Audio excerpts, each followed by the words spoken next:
Fantastic. Okay, good evening everybody and welcome to the Allilon Unplugged in the Metro Academy in Toronto. And today we're going to be showing you something which is quite fun. 2 days ago I was in New York and I was in the Davines head office in New York with Hairbrained, and we did a really cool little haircut and I enjoyed it so much that I wanted to have a round two. Okay, so I've got a beautiful model in front of me, great hair. Let me talk to you first of all about the fixed and variable analysis. Before I carry on, let me just check we're live. Guys, are we live? Can you see us on your phones? You check for me and let me know. Is it on the Allilon page? Okay, right, so this is what we're going to do. Fixed analysis. So fixed analysis are things you cannot change. So what we realise is that we can't change the density of the hair. The hair is naturally very thick, and obviously you can't change the fact that that's the hair texture that you have to work with. But what you can do is change the lengths, the weight distribution and the balance within the haircut. So I'm going to start my haircut in the back. So if you want to, let me just shift you forward a little bit. Perfect. Okay, if you want to come around here so you can see the first point of my sectioning. So I start in the back, okay, and my section is a slightly diagonal section, okay. Now what's interesting is I've got an area of shorter hair underneath here which I'm going to maintain. So I'm going to use this length as my guide, okay. I'm going to start on the right hand side, okay. My sectioning is going to be slightly diagonal like this. The key here is grooming, so make sure you really groom the excess hair really well, okay. And we're going to focus primarily on using the short hair at the nape to connect it through, okay. So hopefully this is streaming live and you can all see me. As usual, feel free to ask me as many questions as you want. Feel free to challenge me on any kind of thought process that you might have or any kind of ideas. Don't be scared of the crown or the movement in the crown. A lot of the times people are overcautious of the crown and we leave extra length. But in my scenario, I'm going to crop it down because I don't mind it becoming a solid feature and giving me some movement of the crown. My sectioning pattern is going to pivot like this. Bang, like this. Okay? Now what's going to happen is from here to here, I'm looking at between 3 or 4 sections. Now why is it important to count your sections? We cover this every week, okay? And I am lucky enough today to be in the Metro Academy in Toronto, and I have a great group of students who've been with me today, so they should be able to answer for me why it's important to have to be able to count your sections and know your sectioning pattern. So let me ask one of them a question. Can anybody answer for me, and that includes you, why it's important to be able to count your sections? What does that give you? Who's going to answer for me? Gives you more control over your shape. Good, it gives you much more control over your shape. It helps you identify where the mistakes happened. So in some cases, if you ever get lost within a haircut, the key to getting control again is going back to the beginning. But there is some situations where you don't have to go back to the beginning. There's some situations where if you cut, for example, from here to here, and then you do the same on the opposite side, and then check that zone, you're able to identify any other problems after that point. So you don't have to cut that hair again.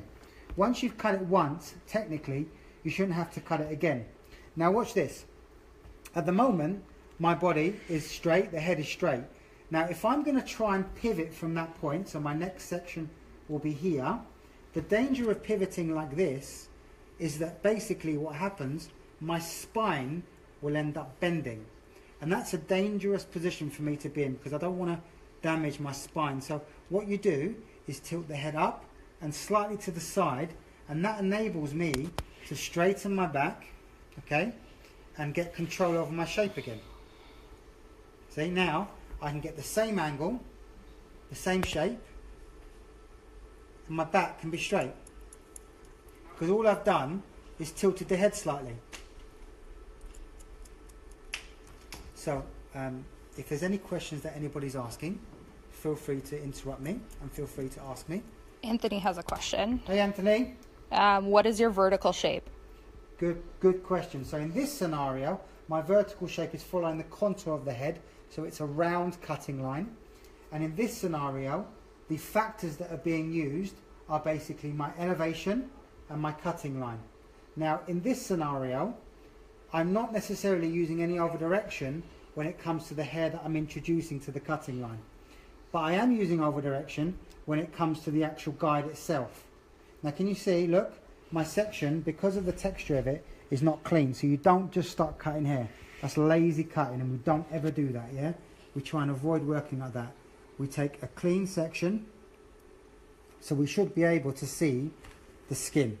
Then we groom the excess hair. This is something that I've been focused on with the team today so much, because it's so easy to become complacent and to become lazy.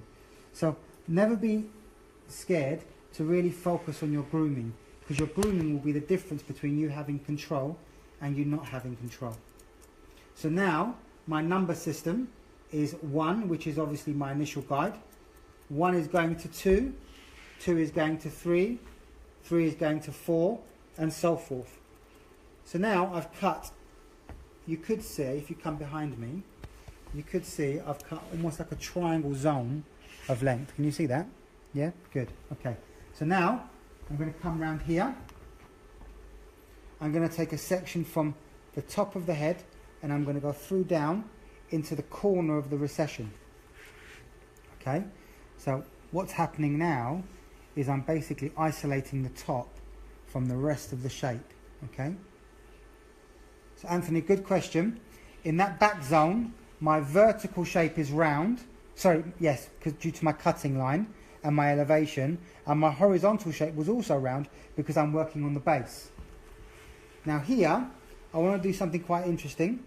I want to take slightly diagonal sections, okay? I'm going to comb the hair out from the base. Now, if you notice, I'm combing from the front to the back. So what that means, it means that my guide is moving backwards in this scenario. So by combing the hair out like this, I'm able to focus on the root of the hair. And what I need to be mindful here is look at the skin. Can you see the skin? Can you see how flexible that is? Don't hold it so tight where you can stretch the skin. Release the pressure. You can still keep the pressure within your fingers tight, but you just don't pull as much, okay? And that way, you have much more control over your shape. Every time you cut the section, you comb it down. That way the head, because obviously the head is releasing moisture constantly and releasing heat, it tends to dry the root. So every time you cut it, you should comb it into position so it cools down into position. Again, I'm combing 1 to 2, so I'm combing from the front to the back. And I'm pulling it straight out from the base. I'm using a lot of tension within my fingers, but I'm not using a lot of tension in regards to the pulling of the hair. So this is now section 3. If you come behind me, you're able to see the sectioning and the grooming. Can you see I'm using the back of my fingers to groom the hair away? Yeah? It's really important that you focus on the grooming because it means you're actually in control of what you're doing. Again, picking the hair up from the back and pulling it straight out, and I'm going for a round cutting line. So I'm working on the base, which means my horizontal shape is round, but I'm also working a round cutting line. So both vertically and horizontally, the hair is round. Now I'm tilting the head down, that way my back can be straight. Again, if the head is up and I'm trying to cut like that, look at my spine, zoom out a little bit, this is no good for me, yeah? Whereas if the head goes down, I keep exactly the same angle with my fingers, but my body stays straight. And that's a really, really important factor to focus on, okay? So constantly grooming the hair, constantly working clean, constantly thinking about my horizontal and my vertical shape. Combing the hair out from the base with a round cutting line. So, for the past 2 days now, we've been in Toronto and we've been doing a primary shapes course with some great students, some great people, great hairdressers, very talented. And Madeleine has been doing a collection colour course here in the Metro Academy. And one of the things that I've been focused on a lot today, specifically with the team, with our guys today, was I've really focused on the grooming and the counting of the sections. Because if you get to a point where you don't know what number section you're on, if you don't know, who's going to know? So it's really important for you to focus on the counting. And all it is a habit. Once you get the habit going, it becomes a lot easier.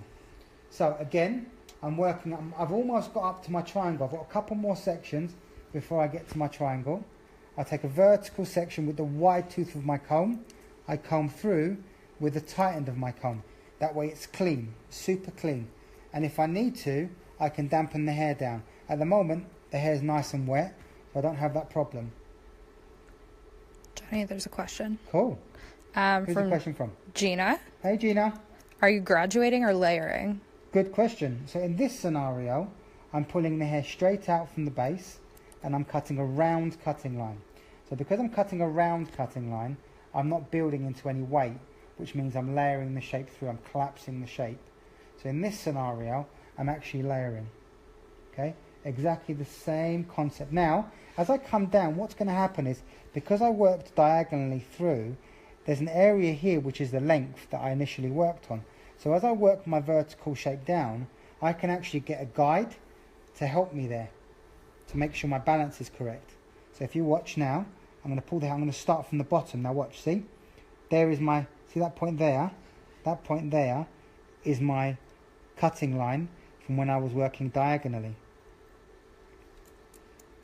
Gina has another question. Okay. How do you choose the length in the front? Good point. Okay, that's a good point actually. Let me show you something. I'm going to talk to you about bending the hair. This is something that I've focused on a few times, but it's really, really vital when it comes to understanding how hair is going to sit. Okay, so if you want to follow me very quickly, follow me, and I'll explain to you. Come with me. Okay, so for talk's sake,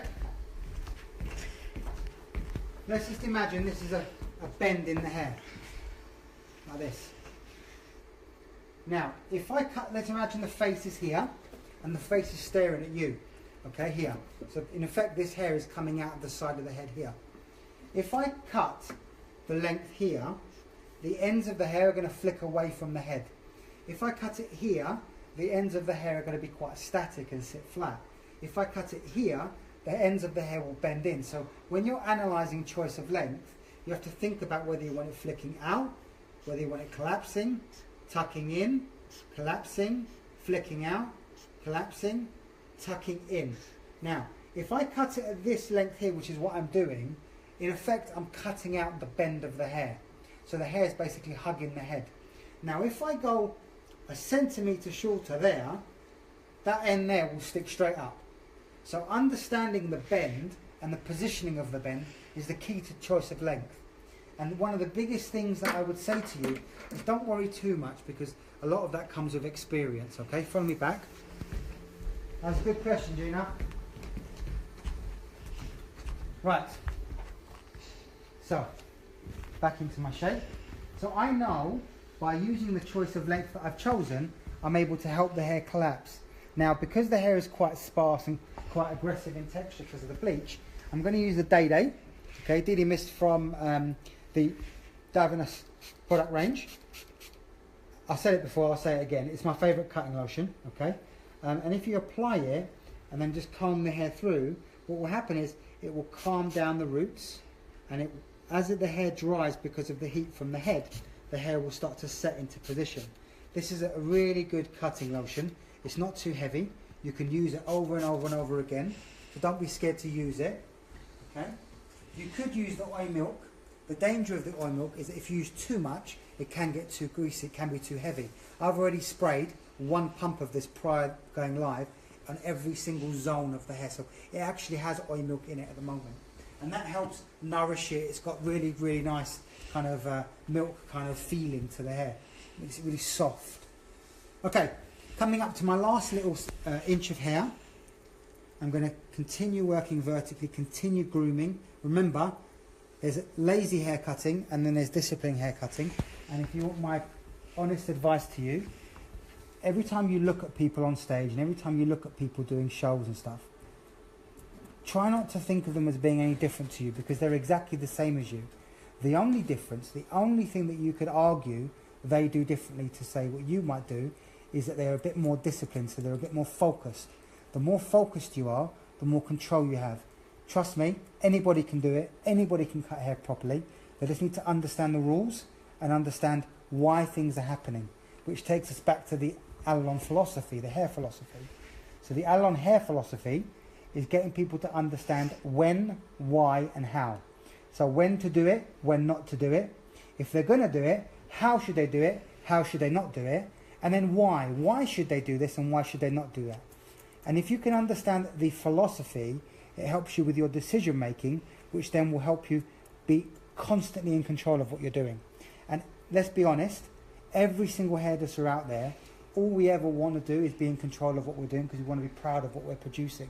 And that's the key. The key is to be confident in what you're doing.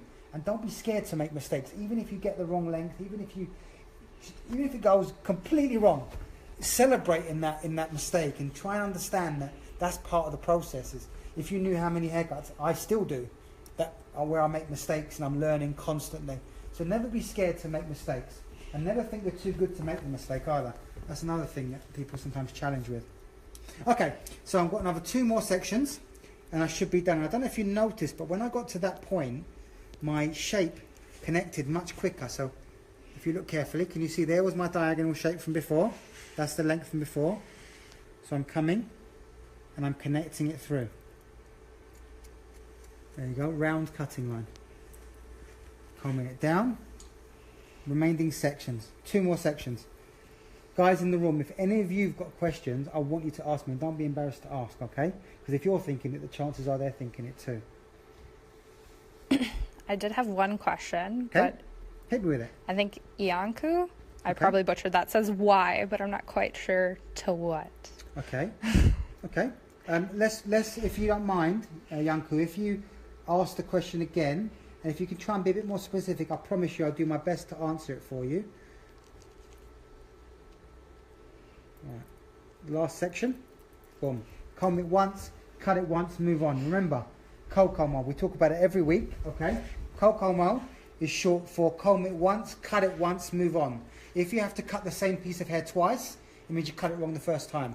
So we have to train ourselves to work systematic, to work quick, to be in consistent control of our shape, so that way we don't run out of time. One of the biggest things people struggle with sometimes in the salon is timekeeping. So they kind of run out of time to blow dry, they run out of time to check their shapes. But if you train yourself to work cleanly, cut it once, comb it once, cut it once, comb it once, cut it once, I promise you, if I can do it, anybody can do it, and it will make your work go from here to here in regards to timekeeping. Now what I'm going to do, I'm going to come from the diagonal here, I'm going to come down this way. So I'm taking a vertical section, okay, and I'm basically lifting the hair up. I'm making sure that I use my previous shape as my guide, and I'm going to make this shape quite graphic, but I'm going to do that towards the end like I did last week, in New York. At the moment my main focus is working clean and being disciplined, okay, holding the hair down to secure the hair, picking the hair up and working away, looking at the root. The key here is to look at the root, because the root should be coming straight out from the base if I'm working a round shape. If the root's going forwards or backwards, I'm not in control of my over direction. Good. Connecting it through. So if you guys have got any questions or anything you're not sure, please, please, please do not be embarrassed to ask. That's why I do these things, because I want you to be able to ask me anything you want. Obviously keep it professional. Let's not make it too personal. Okay. So here, if you notice now, my body's changing position. So I've gone from cutting over my fingers to cutting inside my fingers. Now the key here, again, is the head position. So if the head position is upright like this, look at my spine. Now remember, I'm 38 now, so I'm getting old. So I have to be really mindful of my spine. If I'm having to get a vertical shape, look how bent my spine is. That's not good for me, yeah? So what I need to do is, if I tilt the head slightly, I can then straighten my spine. And I've got exactly the same cutting angle in my fingers. And for those of you who work in the salon, try and understand that the closer your feet are together, the less kind of mobility you have. The more wider your feet are, the more stability you have in regards to your shape. I have a question. Okay. Anthony says, with a round horizontal shape moving front to the back, will it build weight in the back? Okay, so Anthony, thank you for a good question. The only way you're going to build weight in the back, or the only way you're going to build weight anywhere, is by over-directing. So for example, remember when you're cutting your hair, there's no guesswork. When you're cutting your hair, everything has a logical approach, okay? So if, for example, we go back to cutting by numbers, okay? So if I start from the front, Anthony, okay? And I go 1 out from the base cut, and I go 1 to 2, 2 to 3, 3 to 4, I'm obviously following the contour of the head, so I'm going to be going round.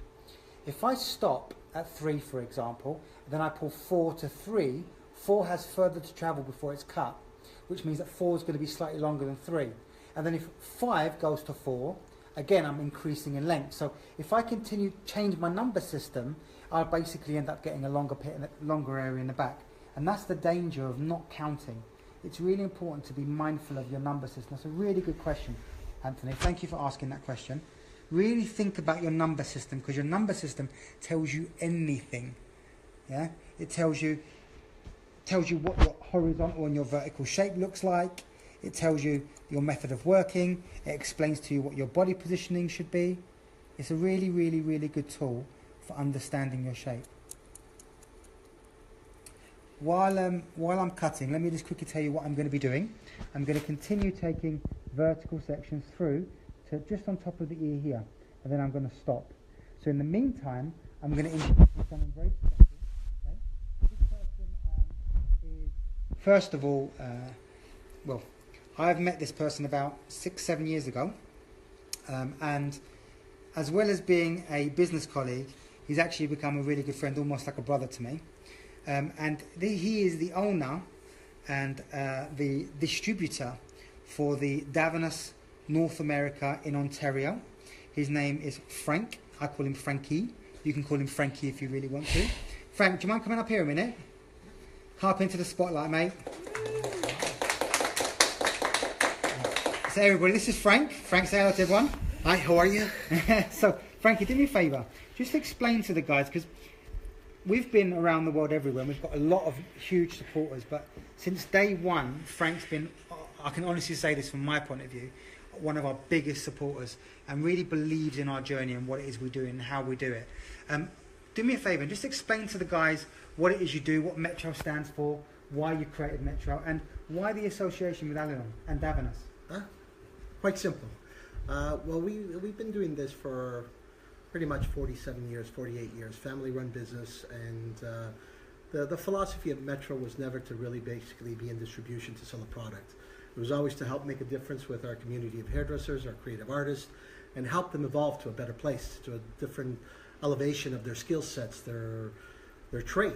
And through the years, with great brands, a marriage with Davines, having a philosophy of sustainability, just giving back to the world, just basically giving back to our trade, giving back to our community of hairdressers. You know, we've developed basically not only a distribution house, but our core value is education. Education allowed us to basically create a point of difference within our community of distribution channel. We always seeked about what makes us different than other distributors. You can always walk in and say, what do you need today? For us, it was basically, what can we do with you? What can we do for you? How can we help educate and elevate? So the marriage with Davines gave me an introduction to the world of Allilon. And, you know, it gives me great pleasure to call this gentleman a great friend, an individual that basically I admire greatly because I've worked with some of the best stylists in the world. You know, we have a theater set up here. I don't know if you can really see it. But Do a little rotation around. We run an education facility. We run courses right through the year, pretty much all year except for July and August when the winter months become summer here in Canada. But meeting Johnny and Pedro and the whole Allilon team was an inspiration because we always respected, teams like Sassoon, the Titonian guys of the past, basically all the great Trevor Sorby work and everything around the world. Angelo Seminaro, which is a great friend of ours that is always here.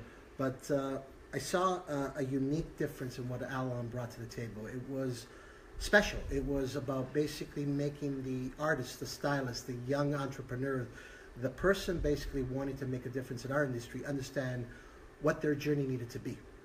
It was the first system that I ever saw that became a journey that was challenging, a journey where the educators took the time to care, really tell the artist, the stylist, or the young student coming in where they stood with where their skill set was, and gave them a standard to believe in. And the beauty of it is it's been 6 years. My God, time flies. Yes, it's like a marriage, man. It's even married. We've had, wow, I think it's about 400 stylists go through the Allilon program. And I mean, we have artists in the room today. We're constantly doing classes, and the beauty is in basically what they say. They say that Allilon makes a difference in their life, makes a difference in their career, and hence builds business, because the loyalty of what we do as a distributor is to create a better community of professional and artists. And Allilon, I will go out on a whim. Best cutting system, best structure I've seen in the last 45 years that I've been doing this. So, well done to you and your team. It's a pleasure, man. Believe me, like I said before, the way you believe in us, it really helps us grow, and it helps push us, if I'm honest, because we need to keep getting better and better and better. Yeah. We help challenge each other. 100%, man. But I'm going to sign off, because I'll let you enjoy the haircut. Thanks, man. Thank you. So, I've cut up to the back of the ear, okay, with a round cutting line. Now you can see the shape is naturally sitting quite loose on the outline. Because I haven't been cutting any of the external shape, in this scenario, my internal shape is my external shape, because it's floating through. Now, I have an area of length through here. Now this is where I'm going to make it a little bit different to the other side, okay? What I'm going to do, I'm going to come across this way. I'm going to comb the head down, okay? I'm going to use, the key here is to focus on the root. So if you look at here, make sure the hair is moving all the way down, okay? And I'm using my Allilon comb, my Sessibon, to basically groom the hair. I'm using the tight version. I don't want to use the wide version because I need a bit more tension now. I comb the hair down. I place my blades parallel to the haircut, and I basically cut a line which goes all the way round to the temple here, okay? And I place the hair down, and I remove any excess. And the idea is, one of the things that Annika wanted was this kind of step type feeling to her shape. She wanted it to feel a bit different. So what I've done is I've cut a line that runs through the haircut, okay? And this hair here, I could shave it off. I could scissor over, comb it off down nice and short, but I actually don't mind it being a bit longer, so I might leave that and then assess it later on once it's dried. Okay, I'm also going to work a little bit around the ear. I'm going to focus here, and I'm going to work the hair literally just to clear the ear area. So I don't want to cut it too short to the point where I lose my shape. I just want to basically clear the ear and get rid of any little excess.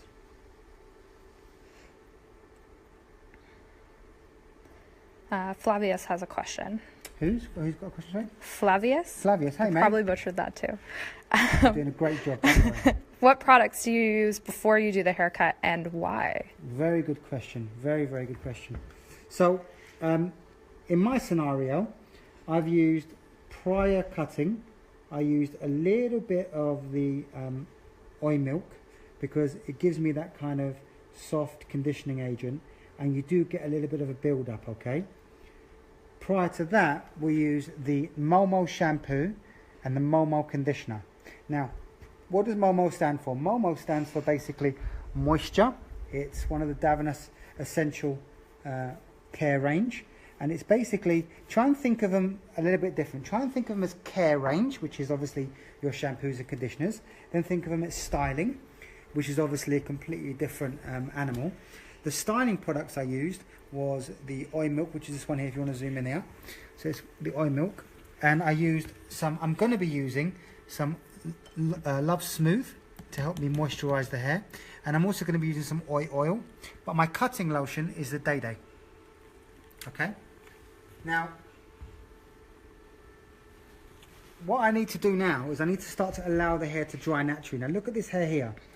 If I comb this hair forward like this and cut it away like this, what will happen is the shorter hair will push back and it will graduate itself through. So you won't get any little excess little hair sitting here. I'm going to do the same behind. So if you can, hopefully you can see really well. I think you're doing a great job, Kate, in regards to the filming. Can you guys see, by the way? Can you see it online, yeah? Good, okay. Okay, so I've finished that zone. I'm going to leave it. I'm going to let this dry by itself now. I'm just going to comb it into position, okay? And the beauty of this is it will sit by itself. I haven't got to faff around with it. Now I'm going to start to work on top to make it quite graphic, okay? So if you want to zoom out and go and stand over there for me. Perfect, perfect. We're like dream team, aren't we, me and you? Right? Dream team, baby. Okay, right, now I want to basically put a shorter area of hair running on top of the line. That way what's happening is I'm basically breaking the haircut down into multiple zones. This zone here is obviously a line, just a pure line. Everything else is a round layer, working on the base with a number system of 1 to 2, 2 to 3, 3 to 4, and so forth. I'm now going to take my length, the crown, okay, and I'm going to work a pivoting sectioning pattern, which is basically going to slowly rotate so that I get a short little cropped fringe. It's going to be quite a graphic haircut, okay, but still beautiful but graphic. So I'm going to take the wide end of my comb. That way I obviously can glide through the hair much easier. I'm going to take a section from the back to the front. And again, I'm going to go for a round cutting line. Now, I'm going to ask the audience a question, and hopefully the guys who are watching will be able to have a little go at guessing what it is we're doing. Why do you think I'm using round cutting lines rather than square cutting lines? What is the difference between using a square cutting line and a round cutting line? So I'll let you guys have a few answers and see how you feel. Softer shape. Okay, so someone in our room said that they feel that it'd be a softer shape. That is a valid point, but there's a bit more to that. See that now, guys, watch. I'm pivoting. Pivoting, pivoting, pivoting. Why else do you think? As people answer, feel free to tell me what they're saying, yeah? You don't want corners, says Gina. Perfect. Gina, well done. So the reason I'm working a round shape is because I want to avoid building any corners. And the reason why I want to avoid building any corners is because the hair, one, is very dense, so it doesn't need any corners. And two, if the cutting lines are round, what will happen is it will follow the contour of the hair and the shape will sit much flatter. So well done, guys. Try and avoid cutting corners on very, very dense hair. We had this discussion the other day, actually, between me and a few friends. And the discussion was, do you have to build corners in a man's haircut? Because sometimes people are always told or taught that they have to use corners in a man's haircut. And the reason why people explain that is because they say, oh, by having a corner, the shape becomes more masculine. Now, I'm not going to argue that it's not true, that it does become slightly more of a masculine type shape. But your decision on whether you build a corner or not shouldn't be on the basis of the gender of the person that you're cutting. It should be based on the texture and hair density. If the hair is really thick and bulky, why are you building a corner? You're only going to make it swell and look big and then break into it to make it look thinner. So there's no need to build it. Corners are basically a build-up of length and weight and are commonly used to compensate for the roundness of the head. So if, for example, look at you lot smiling because you heard that today. It's part of the primary shapes. So if you don't need a corner, you don't build it. There's no such thing as always and never. There's always a logical reason why to and why not to. Now, if you can see now, my sectioning is actually going to start to pivot like this around the front because I want to go for a little choppy, kind of croppy fringe. I got a question. Okay, what's the question? What's the most common mistakes when you do a round, vertical and horizontal shape? Okay, so good question. So the question that Annika's asking me is, what's the most common mistake that people make when they're working round vertically and round horizontally? That's a really, really good question. One of the biggest problems people make, full stop, is choice of length, whether it's on a round shape or a square shape or a triangular shape. Now the danger of the round shape, which is what the main question was, is that they don't look at the root. And when they don't look at the root, they're not in control of their over direction and their elevation. And then what tends to happen is they end up building corners, and in a round shape there is no corners because obviously you're working round the head. Okay. Now if you look behind me as well as what I'm doing, you will see a series of mannequins that I'm very proud of the guys who I was teaching today. That's what they cut. And the head sheet behind is the head sheet that we used for that particular haircut. And that particular haircut was a long round layer. Now, this is the bit that's a bit that has a bit of a contradiction to what I just said previously. I said to you, with a round shape, there is no corner. Now, if you've cut the internal shape purely round and you don't cut an external shape, then that is correct. It will be a pure round shape with no corners. But as soon as you change the external shape, you're instantly putting a corner into a haircut, because you're basically changing the, you're putting a weight line and you're changing the amount of lengths and how they build up on the back. So in that scenario, even though it's a round layer, there's still an element of a corner because of the external shape. There's a question from Chelsea. Hey Chelsea. Where's Chelsea from, did she say? No. Okay, hi Chelsea. Why did you change where you're pivoting from? Good point. Okay, so what I need to do is I don't want to crop all of the top down short. So I want to keep some length here. If I just keep pivoting, I'm going to cut all the top down. So what I want to try to do is think about it almost like a slither of hair that circulates around the head. Now, sectioning pattern, that's a very good question, because you're taking me into a different direction, so I love that. Very good question. Sections are designed to allow you to move from one area to the other, and they're designed to help you work methodically through a shape. In this particular haircut, there's been two areas of key pivoting points. One of them has been here. Now by pivoting, I'm able to go from a vertical section into a horizontal section in one movement, in a series of small movements. If I don't have a pivoting point, what will tend to happen is I will tend to continue taking the same sectioning pattern, which won't allow me to work from vertical to horizontal. I hope that answers your question. If it doesn't, please ask me again a different way and I'll answer it a different way. So combing the hair up. Now I'm combing it once, cutting it once, and moving on. Now if you notice, every section I'm combing it down into position, and the reason for that is because I need the root to dry. I need the root to collapse. I need the hair to dry into position. I don't want to spend 10, 15, 20 minutes blow drying. I want to cut it once and I want it to sit, and I don't want to have to worry about it. And that's the key to strong hair cutting. If you cut the hair properly, you shouldn't have to worry about moulding the hair into position with a blow dryer. Yeah? One of the beautiful things about cutting hair mechanically and cutting it technically is that the haircut will do all the work for you. And if your blow dry takes longer than 10 or 15 minutes to do, it means you've got the wrong style for your texture of hair. So my advice to you is think about what your routine, your mechanism in which you do your hairing.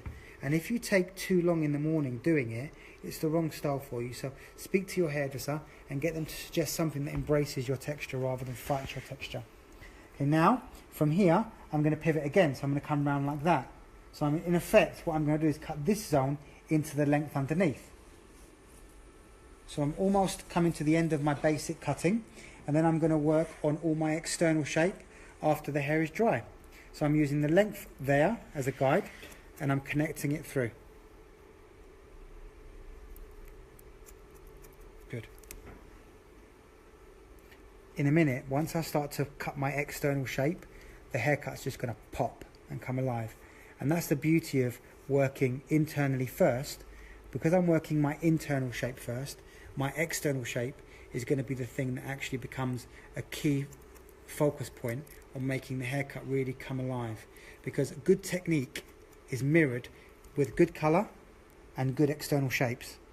It's almost, think of it a bit like framing, like when you put a frame on a picture. The external shape is a bit like framing the internal mechanics. So again, super clean. I never want to see anybody working lazy, because it's easy to take messy sections. It's easy to work sloppy and loose. The danger of doing that is that you can't expect to get a clean haircut using messy sections. Good. Remember, if I can do it, and if the Allilon team can do it, anybody can do it, yeah? It's just about self-pride and self-discipline. I'm going to do one more section, and then I'm going to blow dry. Now, when I blow dry this, I'm going to use the Love Smooth, and I'm going to use a little bit of the relaxing fluid. And the reason for that is because I do want the hair to sit quite smooth and quite silky. The relaxing fluid will basically help me get the hair straight. So any wave or texture in the longer lengths, it will basically pull it out.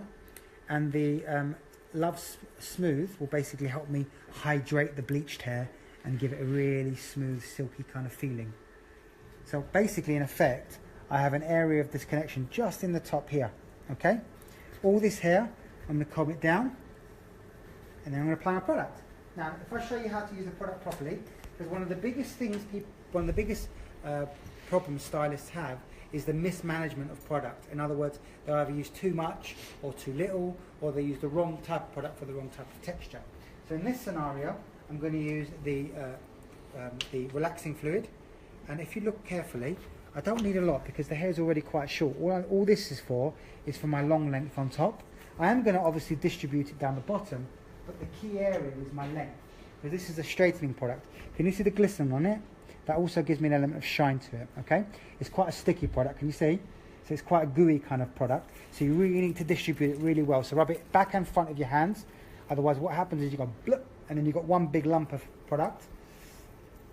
So in there, distribute it within my length. I've got two areas of length. One is at the crown and the top, okay? And the other one is, of course, my line. Okay? Then I'm going to use the Love Smooth, okay? Now if you watch this one, it's very different to the last one, okay? What I've done is it's much more runny, okay? Can you see? So basically this product here is very, very moisture based. So again, back and front of the hands, and really, really push it through the hair. Really work it in. Don't be scared to work it in the shorter hair. Head down for me. Perfect, thank you very much. Really rotate it through the hair. Think of it a bit like your hands are caressing the hair and they're distributing the product really well, okay? The beauty behind the Davines products is every single product that they use has a purpose, and that's the key to being able to understand your product choice, okay? If you use the wrong product on the wrong texture for the wrong purpose, unfortunately, you're going to be chasing your tail. So really be mindful, and the best way of understanding, forget what the manufacturer's instructions say, maybe not forget it, but focus more on experience, because rules are there to be broken. Once you understand the rules, so you get the fact that you should be using this on, for example, bleached hair, but you can use it on curly hair. You can use it, obviously they're designed for specific purposes, but as a stylist you should be able to manipulate stuff to get what you need, okay? That goes from the tools that you use to the products that you use. Okay, so I've distributed the product evenly. I am going to use oil as well actually, but I might use the oil once I've got it 90% dry, okay? Always fold your towel, remember, it's all about constant professionalism, because your customers need that. Right, I'm going to use the ceramic vest brush, and I'm going to use the hairdryer to dry the hair, not the iron. Right, it's been a long day. It's been a long day today. Okay, so comfortable model means a comfortable blow dry. Comfortable client means a comfortable haircut. So high heat, slow heat, high heat, high speed. And what I'm going to try to do is I'm going to basically make the hair hug the head. So how do I do that? I keep the hairdryer facing down. I focus on the airflow. I keep the hairdryer moving. And I wrap the hair really, really well. Now, one of the things I focus on when I talk about wrap drying is getting people to visualize stuff, because hairdressers are very visual people. So I'm going to try and tell you a story that will help you visualize the principles of wrap drying. The idea behind wrap drying is that what you're doing is using the curvature of the head to basically stretch the hair out. You're then applying your heat, and then you're allowing it to cool down into position. So I'm going to give you two stories that when you're teaching people, when you're teaching your assistants, you can use these stories to help your team learn and become much better.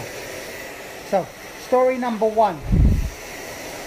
Story number one focuses on the principles of alpha and beta keratin. So for those of you who are not sure what that is, alpha keratin is when the hair is in its most natural state. So if you wash the hair and leave it alone, the hair will be in an alpha keratin state. As soon as you apply heat or any kind of styling you do, the hair changes form. That state of hair in which it's left is called beta keratin state. As soon as you apply moisture back into the hair then reverts back to alpha keratin state. So when you're thinking about blow drying, if you explain that to an assistant or to one of your young stylists, the trouble is they're going to find probably some of that quite difficult to understand, especially if they're very young. So a good way of making it visual is to get people to think about an ice sculptor, okay? So an ice sculptor will have a big block of ice, and he'll bring this big block of ice out into the warm air. And then what he'll do is chip at this ice and he'll mould it and he'll shape it, and then he'll put it back in the freezer to freeze. Think of the hairdryer as being the tools and the brush, and think of the heat as being bringing the ice cube out. So you're applying your heat, you're moulding the hair, you're positioning it, so you're letting it cool down into position. And that's the key to basically the setting process. It's the same as if you're using rollers and you apply the heat and then you take the heat off, and then before you let it cool down you quickly take the rollers out. All that's going to happen is the hair's not going to set because you haven't allowed it to cool into position. You haven't put it back into the fridge. Another little story you can tell your team about root movement is a bit like this. Think about, imagine a big flower in the middle of an open field. So you've got a massive field and you've got a flower dead center in that field. Imagine the wind blowing the flower from side to side, back and forward like this, right? After a while, the root of the flower will collapse, which will make the root collapse and sit smooth. But the stem of the flower will stay straight. Think of wrap drying as the same principle. Wrap it from side to side, side to side, side to side, and what you're going to find is you're going to stretch out the wave in the hair.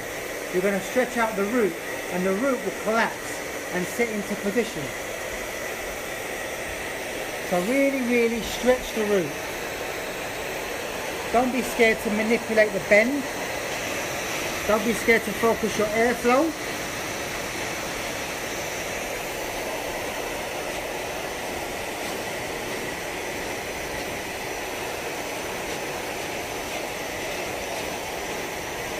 Any questions, babe? Nope. Okay, good. If you have any questions, guys, feel free to ask me. So what I'm doing is I'm allowing the air to circulate. Also, if you're enjoying this, please feel free to share it live, because what you can do on the bottom left hand side of your screen, there's a share button. So if you want to share it so your friends can see what we're doing and you want to share the knowledge that you're getting, please feel free to do that, because often we focus purely on our own learning, and we could have young team members in your salon who could be learning from this experience as well. And it's really important that we share. So focus on the root lift. I want the air to circulate, and now I want the air to focus on the cuticle of the head. So look at my body, look at my shoulder. I'm following the blow dryer. Okay, Marina what's going to happen is it's going to be really smooth. Marina has a question. Hey Marina. What are your future classes in the US? That's a very good question. Thank you for asking that, Marina. We've got quite big plans for the US. I mean, we've got a couple of courses planned here in Metro, so in Canada, in Toronto. So if you can get to Toronto, we can definitely arrange for you to jump on a course here. We've got courses booked here in November and in October. I'm not sure if they're fully booked though, so I don't know. We're fully booked, so you can't book that one. What you can do is you can email me at info@alliloneducation.com. So info@alliloneducation.com. And what I'll do is I'll collect your email addresses, and as we open new dates, we will let you know the dates and the times, and you can book yourself in accordingly.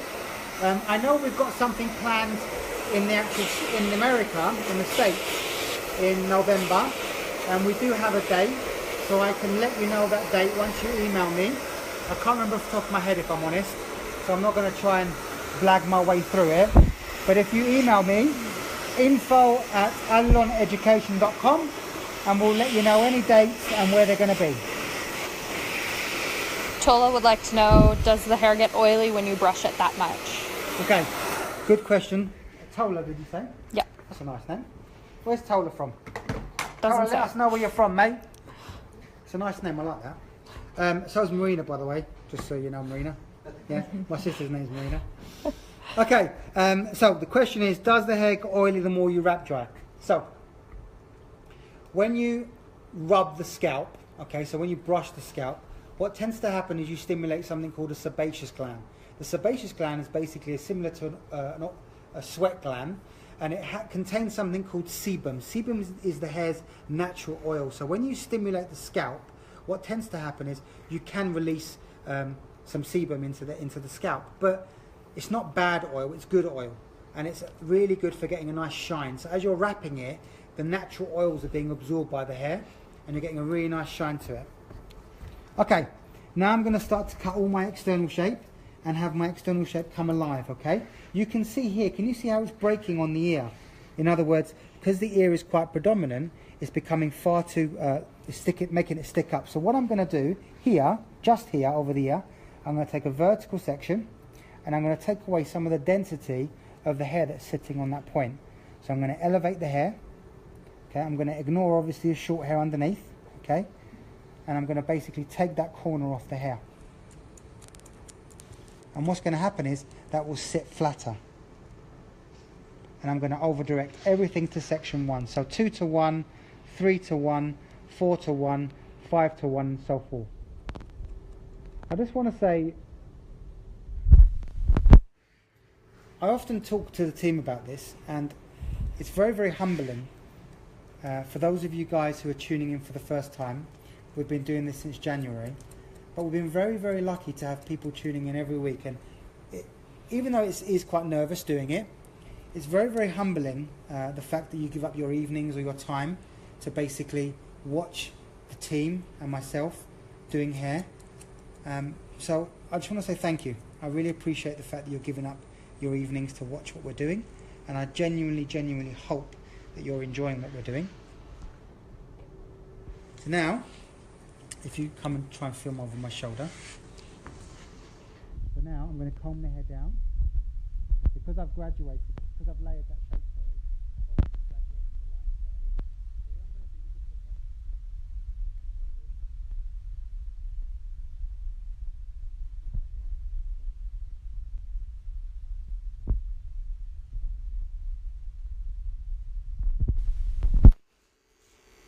so when you're going in, just go straight in like this.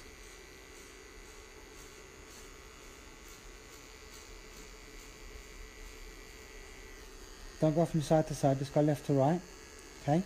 And then take curved sections, and what we're going to do now is we're just going to remove the density from the outline. So we're going to pick the hair up in our fingers and gently point into the hair. Notice that I'm using my second finger, which is this one here, my second finger from the back, to support the scissor, and I'm softening the cutting line. That way the colours blend in better. So watch, all of a sudden the colours are blended in. I have a question. You got a question? What's the question? Speaking of color, we have a Madeline Murphy who wants to know what toner you use. Tell Madeline Murphy to get on her flight back to London. Tell Madeline that I would ask Madeline for the advice on that. But if I was to use my tone, I'd probably use a 2-0. Because I think what that will do is that will definitely fix any problems that I have. And it will cover everything, so they won't be blonde, but it's okay, it's not about that. Actually, tell her that what I would do is I'd probably use a phone call to Madeline to say, Madeline, what toner should I use? Actually, I'll tell you something that I do love. I do love the Alchemic silver shampoo and silver conditioner. That's really good on getting rid of some of the yellow. I know that's not necessarily a toner, but it can work on reducing some of the yellow in the hair. Now I'm going to use a slight chipping technique to just sharpen my line.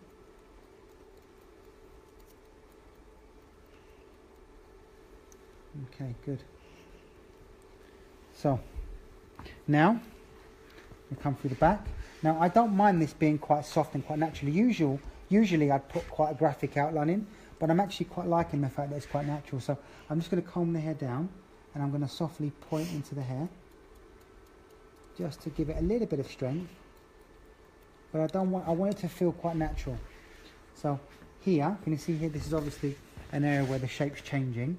So I am going to put a shape in here. So I'm going to tilt the head slightly, tilt the ear down slightly, and I'm going to take away all that excess. But I'm going to keep the area around the bottom.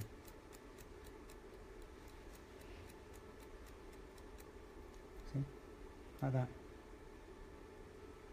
So Madeline's been doing a collection colour course over here in Toronto. And it's our first one here. And we're going to be doing lots and lots and lots of colour courses here.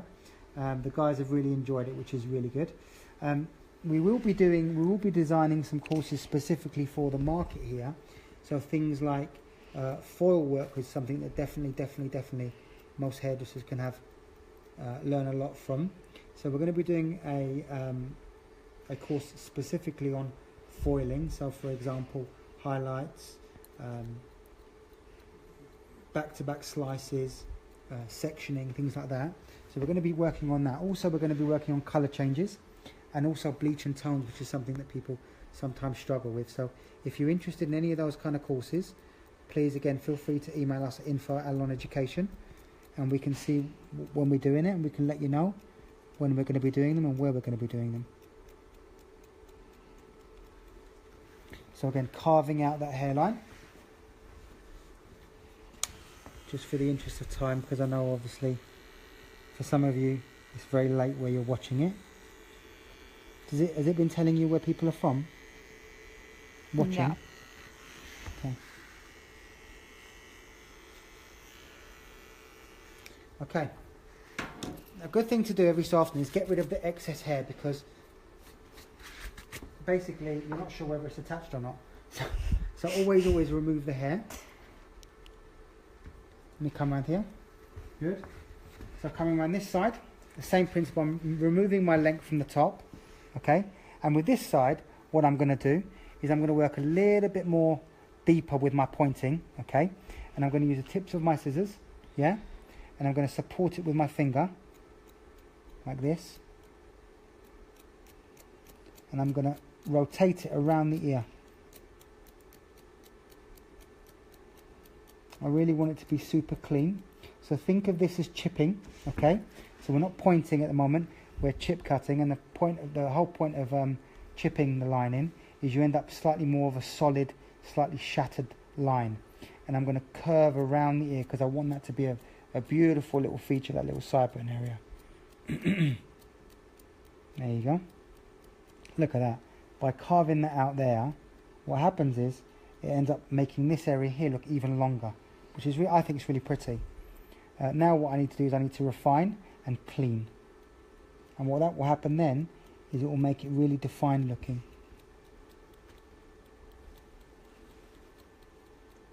So I'm using a little, can you see I've got little triangles happening? Now what I need to do is I need to remove all the little excess hairs that I've cut. So if I can come around there. Let me show you how to do this.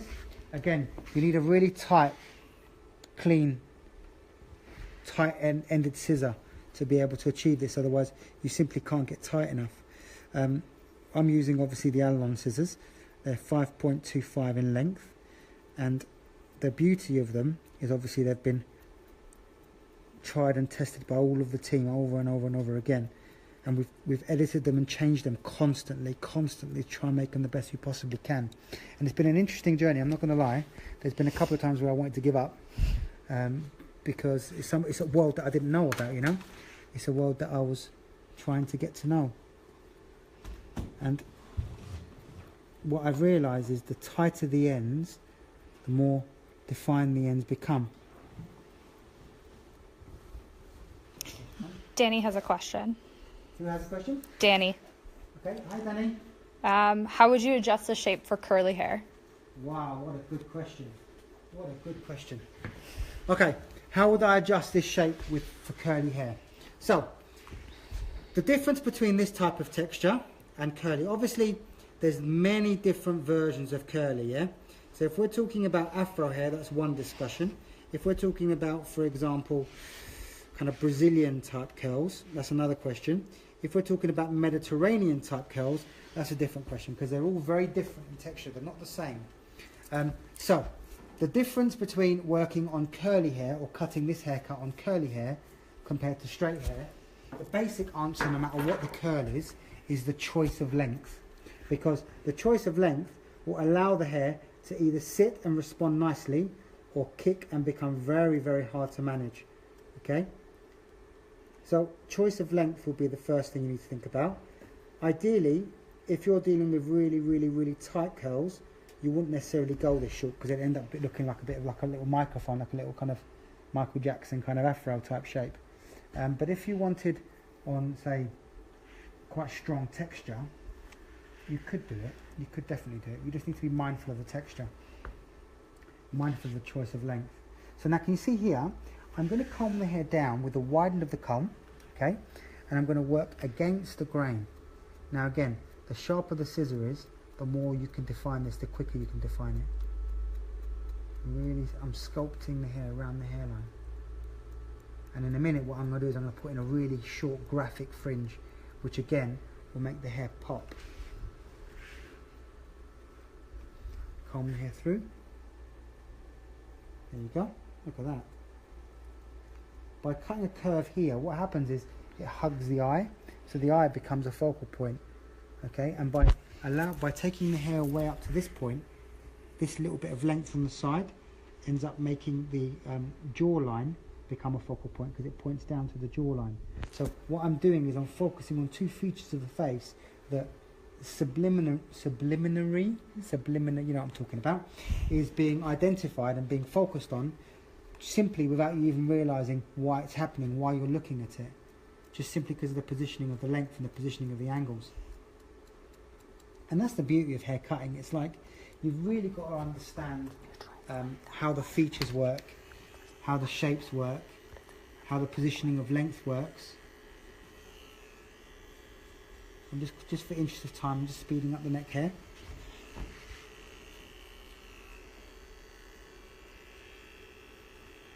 Okay, then I'm going to do the fringe, and then we're done. So allow that, and this is a really good tip actually. Watch this. If you come behind me, so you're filming over my shoulder, okay? Now what I want you to do is I want you to put your head up, good.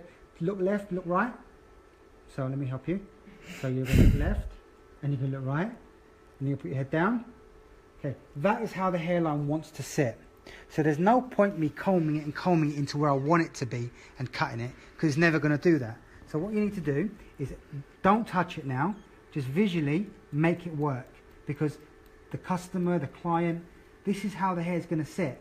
She's not going to walk around with you behind her kind of brushing the hair into position. So you need to really, really just allow it to move, let it do what it wants to do, and then work it, leave it natural. Remember, listen to what the hair's telling you. The hair's constantly communicating to you if you're listening properly. Yeah? Don't be scared to let the hair respond and then react to the response. Okay, I'm just going to iron my length on the top, so I can cut that in a moment. And then, now before I do that, I'm going to cut my fringe. If you come around here, let me show you this.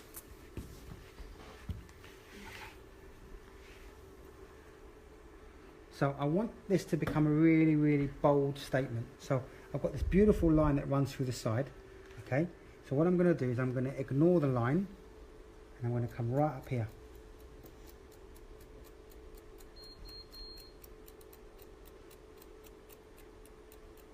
Now the first thing I'm going to do is put the shape in quite roughly.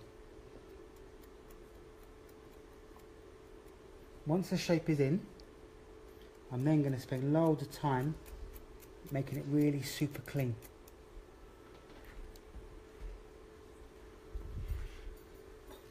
But the key is to get the shape in quickly. Okay. Again, now the shape's in, what I'm going to do is I'm going to start to refine and make it really perfect. I want the line to, I don't want it to move. Once I've finished cutting it, I want it to stay exactly where I want it to be.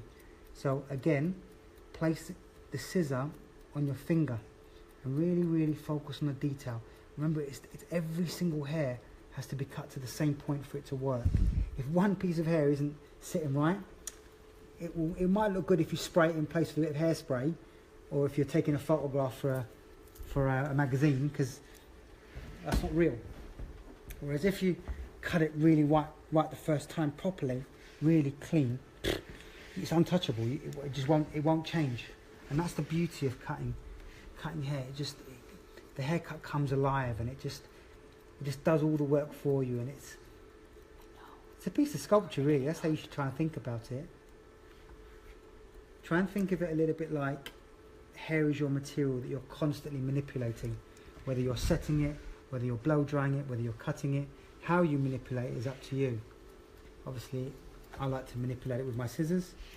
Madeline, who's at the airport, likes to manipulate it with the beautiful Davines colour and the options that we have with colour. Denny has a question. Okay, Denny. How do you go about deciding what shape to create for a client/model? What a great question. So, obviously you need to think about suitability, okay? To be fair to you, what I would say to you is experience plays a big part in it. And also another thing I would say to you is don't be scared to try things out, because you will try things out. You will try things out and you will get things wrong. But the problem with getting them wrong is that you're learning. That's not a negative. So if someone's got a really round face, try and cut more of a square shape. If someone's got more of a square shape, try and cut more of a round face. So try and do the opposite to what you can see.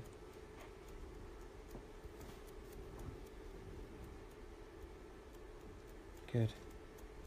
Can you see okay? Can everybody see okay? Good. There you go. So you can see I'm really working that detail work.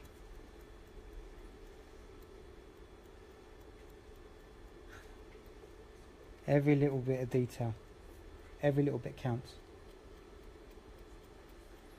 Think about, I mean, to be fair to you, a lot of it is to do with personal taste, because there's things that I'm going to like that other people won't like, and there's things that they will like that I won't like. So it's about taste. Personally, everyone's taste is very different. Me personally, I don't mind challenging stuff. I get bored very quickly in general with stuff, so I like to really challenge the shapes. It's better. That's good.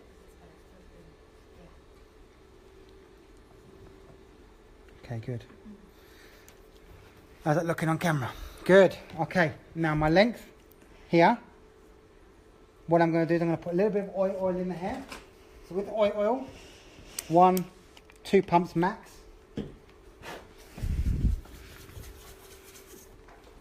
And run the hair, run it through the length. I have a question. Okay, what's your question? How do you convince a client to go shorter or to try something new? That's such a good question. You know, one of the things that can I say it? One of the things that frustrates me a little bit is when I hear hairdressers say, oh, but my clients don't ever want that. My clients want this and my clients want that.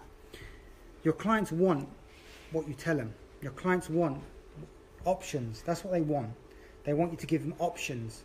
They may think they want something specific, but actually what they want you to do as a stylist is to suggest. If a customer always has the same thing constantly, don't get me wrong, there is customers who are a little bit pedantic about what they have, and that's cool. You're going to have customers like that. But I would say a large percentage of your customers come to you because you're a professional, and they come to you because you're in a position of knowledge. So my advice to you is your client base represents you. So if your client base is what you would call boring, that's because you're, unfortunately, not giving them options. So my advice to you is don't be scared to give people options. What are they going to say? No? Okay, no problem. Do you know what I mean? But if they don't know the option or what options you're giving them, how are they ever going to try things out? So my advice to you is if you don't advise your customers and give them ideas, trust me, they'll be your client for a period of time, but at some point they'll get bored of you. So my advice to you is be the stylist that people who want changes comes to. Because you don't get bored, to be honest. I mean, there is nothing, I could imagine nothing more boring than just trimming people's hair all day. As a hairdresser, I'd be so demotivated. As a craftsman, I just wouldn't want to do it. For me, my life would be too short to do that. So my clients would want that if I kept suggesting that. Whereas if I would suggest, you know what, today why don't we try this or why don't we try that? Think of hair. Think of it like a bag. Women clients want to change their bags all the time. They want to change their shoes. They want to change their dress. Hair should be seen as an accessory because it can change. It doesn't change if you don't want it to change. And that's one of the biggest pet peeves that I have is when hairdressers go, but my clients, they only ever want. No, your clients want what you tell them they want. Yeah? If you go into a restaurant and you order chicken, you don't go into the kitchen and tell the chef that, I think it's cooked now, take it off the stove. You don't do that. You want chicken. So if someone wants long hair, fine. But there's billions of long haircuts that you could do. It's just being, if I'm really honest, and I think if we're, as a community, if we're honest, I think sometimes we would just become comfortable because we don't want the stress of running behind and we don't want the stress of maybe someone not liking something. So we tend to stick quite safe. But my advice to you is, I mean, I've been hairdressing now for 20 years. 24, 25 years, I can't remember now. More than that, actually. Jesus Christ. So I know that if I went to work every day and I trimmed people's hair, I think I'd probably stop hairdressing. Now, on my last zone, which is my top zone, I'm going to take a horizontal section, going from the top down to the bottom. So I'm working from the top down the side. I'm going to comb the hair up and I'm going to get rid of all this broken hair. Make it nice and strong. So my cutting line is square. I'm going to comb the hair down. It's going to blend into my shape underneath.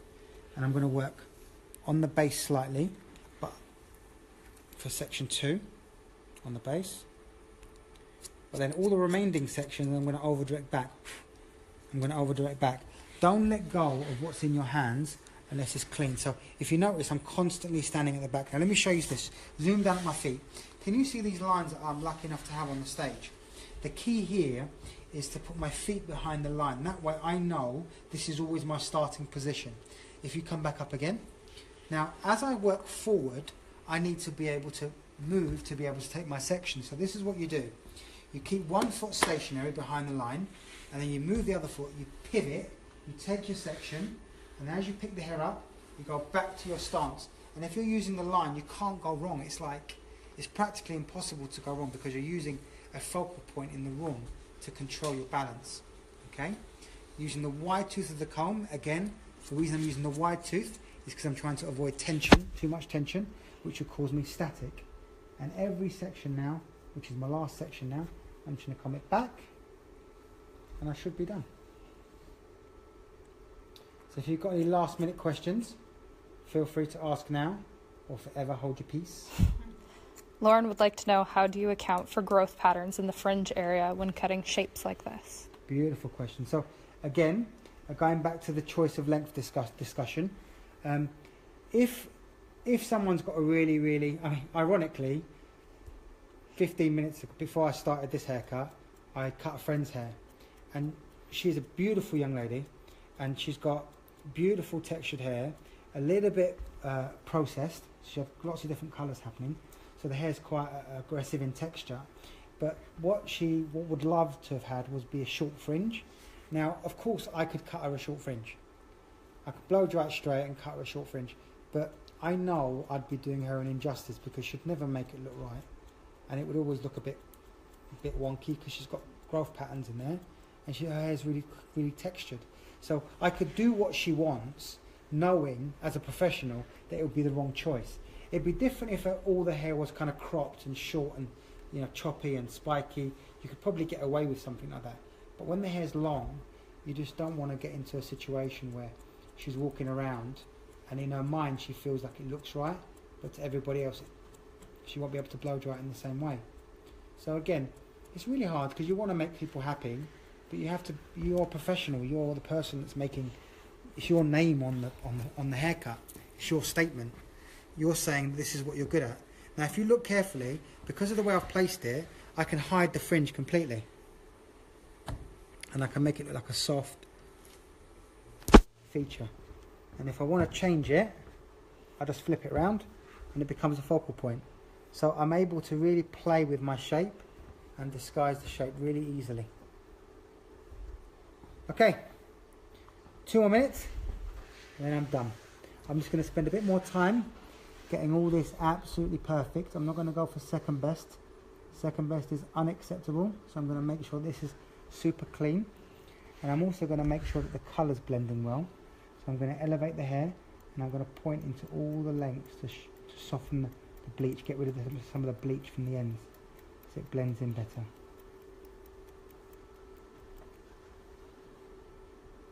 Nice, can you see that? And by doing that, it also helps it tuck in a little bit.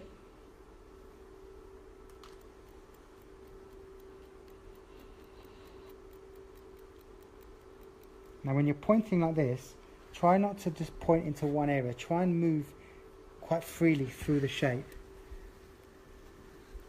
And again, the same principles of counting. Try not to stop counting. So when you're pointing, let me show you this. If you come on this side. Cool. When you're pointing, do this. Watch. Lift the hair up. Start here. And you go 1, 2, 3, 4, 5, 6, 7, 8, 9, 10, 11, 12, 13, 14, 15. Stop. Comb the hair down. Come next to it. Pick it up in the comb. 1, 2, 3, 4, 5, 6, 7, 8, 9, 10, 11, 12, 13, 14, 15. Comb it down. And that way what's happening is you're being consistent with your pointing. I'm just going to gently point into this weight behind the ear, where the disconnection sits. And I'm going to style it. Okay, good. Zoom out a little bit. Okay. So I've come to the end of my shape. What I'm going to do now, I'm just going to de-hair.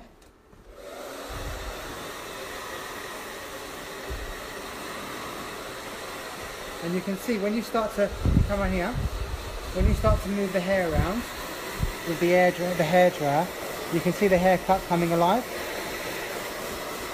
You can see the areas that are static and the areas where the hair starts to move. I hope you like my shape. I've enjoyed cutting it. All this needs now is a really beautiful toner, a bit of a bleach, or some 2O. I'm using some shine spray by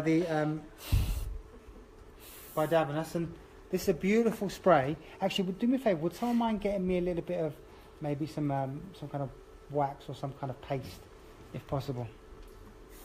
So I'm using the shine spray, which is basically one of the Davines products, And when you use it, it literally is like putting shine on the hair. It makes it go, it kind of glisten. Again, you have to be careful how much you use. And now, I've done all the hair cutting, so now I'm going to do a bit of styling with my fingers. So I don't want it to feel too neat. I want it to feel quite loose.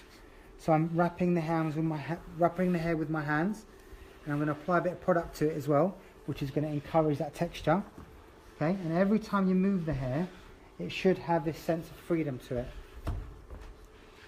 I like the idea of the hair kind of sitting over, I like the idea of the fringe sitting over the shape, because I think it makes it feel quite soft.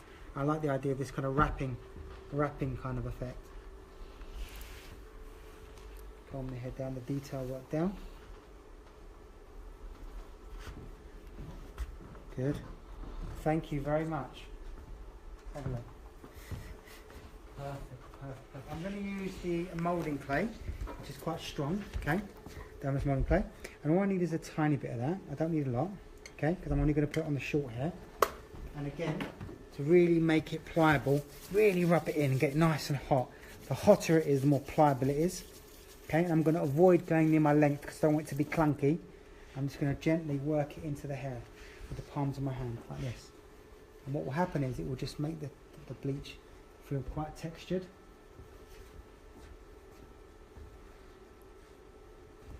So if you've got any last minute questions, now's the time to ask.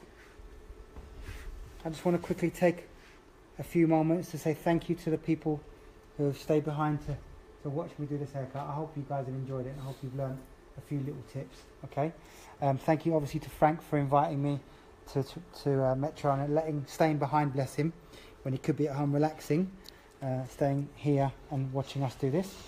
And thank you to you for your filming. You've done a great job. I really appreciate it. Also, thank you to the guys who've been watching. I appreciate your support and I appreciate you watching. Please feel free to share the video.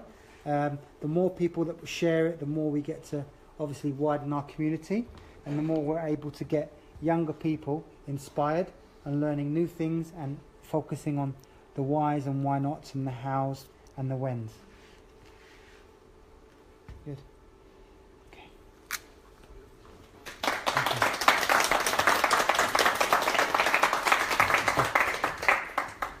Good. Stand up for me. Oh, okay, don't stand up for me. Okay, little show for you, there you go. So this is my final look. Thank you very much for joining in, guys. If you do a quick little turn. Good. I'll see you next week in London. Same time, same place. See you later. Bye-bye.